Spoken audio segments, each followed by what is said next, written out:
अगर आप छत्तीसगढ़ में कंपटीशन एग्जाम दिलाते हैं तो आपने हर दूसरे एग्जाम में प्रश्न देखा होगा कि कौन सा पर्वत किन दो नदियों के बीच जल विभाजक का कार्य करता है। तो उसी को हम अभी याद करेंगे, जिंदगी भर के लिए आपको याद करा दूंगा, जो एग्जाम में आना 100% होता है। तो चलिए देखते हैं। पहला है मैकल पर्वत। ये किनके बीच जल विभाजक का कार्य करता है? शिवनाथ नदी और वैनगंगा नदी। इसको हम कैसे याद करेंगे? देखिए, मैकल में कौन शब्द आ रहा है? मैं कल, अर्थात यस्टरडे वाला, पिछले वाला। तो मैं कल कहाँ गया था? शिव जी के दर्शन करने। शिवनाथ में क्या रहा? शिव। तो मैं कल शिव जी के दर्शन करने गया था। किसमें गया था? किसी न किसी गाड़ी में जाएंगे ना, तो कौन सा गाड़ी है? वैन। जो पुराने जमाने जो किडनैप करने के लिए यूज होता था ना, वैन, वही वैन है।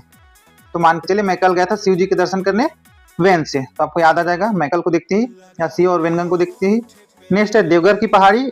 यह है महानदी और नर्मदा के बीच जल विभाजक। तो इसको कैसे याद करेंगे? देखिए, देवघर में क्या शब्द आ रहा है? देव। देव अर्थात ईश्वर। तो ईश्वर कैसे है? महान है भाई। जो महान होगा वही क्या बनेगा? देव बनेगा। और जो नर्मदा में क्या शब्द निकाल लीजिए? मर्द। जो मर्द होगा वही देव के समान होता है, अर्थात देवता के अच्छे कर्म करेंगे वही मर्द कहलाएगा, वही देव कहलाएगा। तो देवघर पहाड़ी में आ जाएगा महानदी और नर्मदा के बीच। नेक्स्ट है कैमूर पर्वत। यह है गोपद और रिहंद के बीच। इसको हम कैसे याद करेंगे? देखिए, कैमूर, इसको आप बना लीजिए, कैसे बना लीजिए? क्यों। मूर को बना लीजिए मारा। क्यों मारा? कैमूर को बना लीजिए क्यों मारा। किसको मारा? गो, गाय को किसी ने मार दिया। कितना बड़ा पाप होता है आपको पता ही होगा। तो क्यों मारा? गाय को। गोपद में आ रहा है गो, से आप बना लीजिए गौ अर्थात गाय।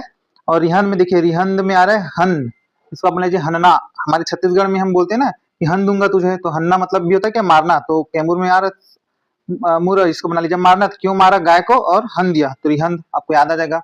हन्ना मारना वाला ही भाव है इसमें। तो कैमूर पर्वत आपको याद हो जाएगा कि ये गोपद और रिहंद के मध्य है। नेक्स्ट है केशकाल घाटी। यह है महानदी और इंद्रावती नदी के बीच। इसको कैसे याद करेंगे? देखिए, आप केशकाल घाटी मैप से आपको याद होगा कि नीचे तरफ है बस्तर इलाका में। आप घूमने भी गए होंगे तो आपको पता है कि नीचे क्या है? इंद्रावती नदी है सबसे प्रमुख नदी, और हमारी मध्य छत्तीसगढ़ में है महानदी, और दोनों के बीच में क्या है?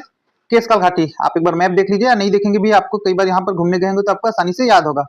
देखिए, इसके अलावा जितने भी पर्वत हैं उन सभी की ऊंचाई क्रमानुसार और नदियों की लंबाई उनका भी क्रमानुसार बढ़ते क्रम घटते क्रम, ये सब आपको याद करना होगा, तभी आप कोई एग्जाम पार कर सकते हो। तो मिलते हैं नेक्स्ट वीडियो में। वीडियो अच्छा लगा हो तो लाइक कीजिए, सब्सक्राइब करना ना भूलें। धन्यवाद।